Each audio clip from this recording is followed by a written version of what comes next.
The you problem with Dr. P is for informational purposes only. It is not a substitute for professional medical advice, diagnosis, or treatment.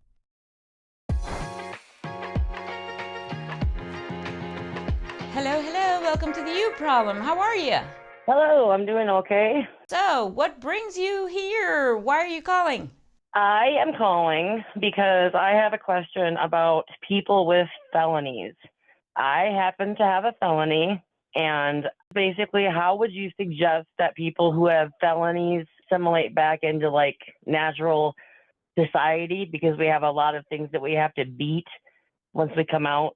The jobs, the voting, the housing, the guns. You feel like a second-class citizen, so to speak, and it doesn't feel fair because you did the crime and paid the time, but you still have to pay for it. My And it gosh. gets really hard. Yeah, it gets really hard to find a job. I mean, I used to be a nurse, and my felony, unfortunately, was a drug addiction charge. I'll just say it out loud because I had a problem with it. You were diverting, is that what happened? Yes. For those of you who don't know what diverting is, taking drugs from the place that you work, so on and so forth, just for our viewers to understand what's going on, right? So, of course, that is a felony, and this is in fact not uncommon, and there's a lot of access and, hardships, addiction. So, I'm really sorry to hear that. First of all, addictions are very difficult. I appreciate that. But here you are, right, in the conundrum of having a felony now on your record and all, now It what, just makes right? me look like a bad person on paper, and everything now is computerized. You don't talk to people face to face, Yes. so you don't get really a chance. Your first impression is automatically your paperwork. The background checks, I think there's a law now that they can't ask you directly if you have one, but if you don't fill in the blank, they will know. I'm glad you called with this question, and I'm going to tell you why. Okay. Because I have very strong opinions, having worked in the forensic system and having worked in the medical field in hospitals for so long. I have a very strong opinion about what we do for people in terms of rehabilitation.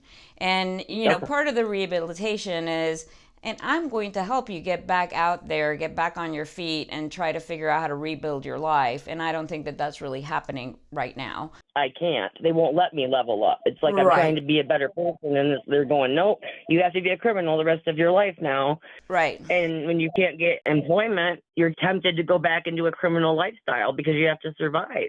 And you get so overwhelmed that you want to give up, but you can't. You know what I mean? Yeah. So I just messed up, and now here I am. This is it. Okay. But you sound like a survivor, right? I am definitely a survivor. I never give up. Never. That's why I'm looking for advice. I want to succeed.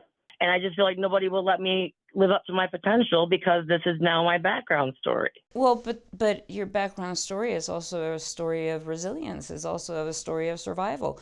So it's going to take you more time to get where you need to get because you are going to have to get really innovative. But you know who can't fire you or who can't not hire you? Yourself. Yeah, exactly. Yeah. But it's hard when you don't have much to start with. You know what I mean? Going to prison also causes family problems, and you don't have much support, and just still trying to feel good about yourself and go do good things while you're constantly still being judged for what you've done. And I don't judge myself anymore. I know I paid my price, and I'm good with God and everything that I need to be, but I can't make them forgive me. So it's a lonely set of rules here for us. And Yes. 1 in every 10 people in the United States is or was a felon at some point. I mean, 10% of the populations are felons. So we're all doing this. It's not just like a single event, I mean, I've researched this, and it's like somebody needs to do something. We need some type of reform. Listen to yourself. You're basically running this call. I'm not fucking giving you advice here. You're basically running this call, man. You're literally educating the public. You're educating me. You're talking about reform. There's something here. I want people to see that you don't have to give up. Then go teach them. I know that might not pay very well, but go teach them. Right. Start by volunteering here and volunteering there. And at some point, someone will show you your worth.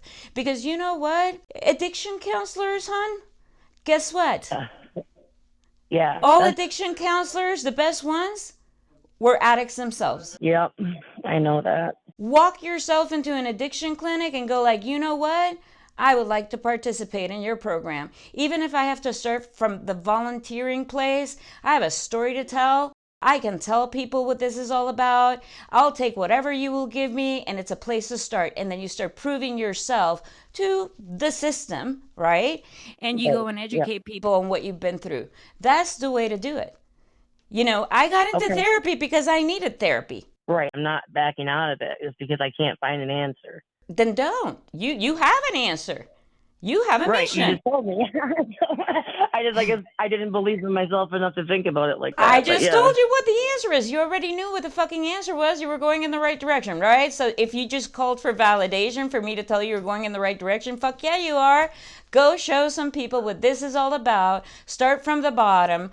Become an addiction counselor, support person. Just do that stuff, because you are going to be someone that has the potential to work on the parts of this that require reform. And you're right.